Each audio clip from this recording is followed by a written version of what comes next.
গহীন বঙ্গোপসাগর, আধো আলো আধো আঁধারে এগিয়ে চলে ট্রলার। খুব ভোরে ওঠে ওরা, মাঘের হাড় কাঁপানো ঠান্ডাও পাত্তা পায় না। ওদের দিনের পর দিন কাটে গভীর সাগরে।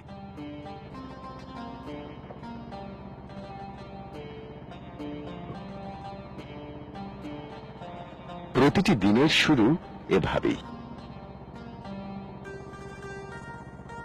টুকরো হচ্ছে খৈত্তা মাছ, এগুলো বড়শির আধার।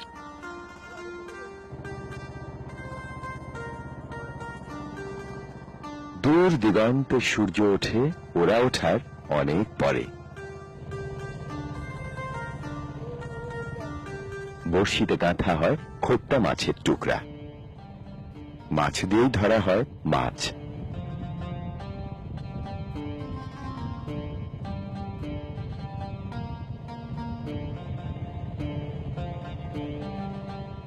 একটি দুটি নয়, শত শত নয়, হাজার হাজার বড়শি। ট্রলারের এ মাথা থেকে ও মাথা পর্যন্ত সার বেঁধে সাজানো, একটা যুক্ত আরেকটার সঙ্গে।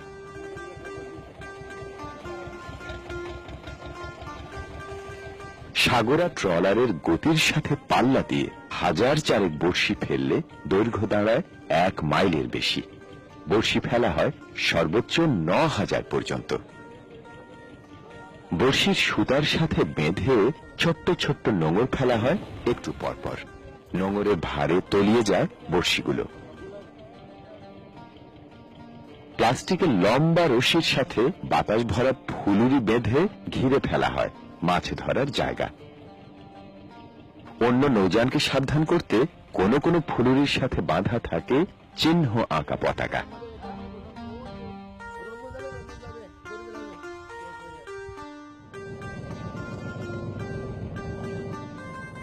এক থেকে 1.5 ঘন্টা পরে রশিতে টান দেয় জেলেরা।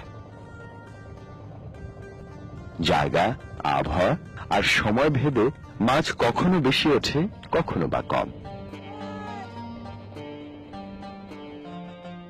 লাউকা, শাপলা পাতা, পিতাম্বরী, খৈত্তা সহ নানা রকম মাছ ধরা পড়ে বড়শিতে।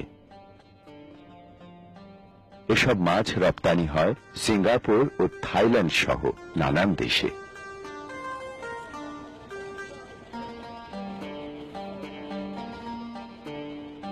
বঙ্গোপসাগরের গহীনে এভাবেই চলে জীবিকার যুদ্ধ।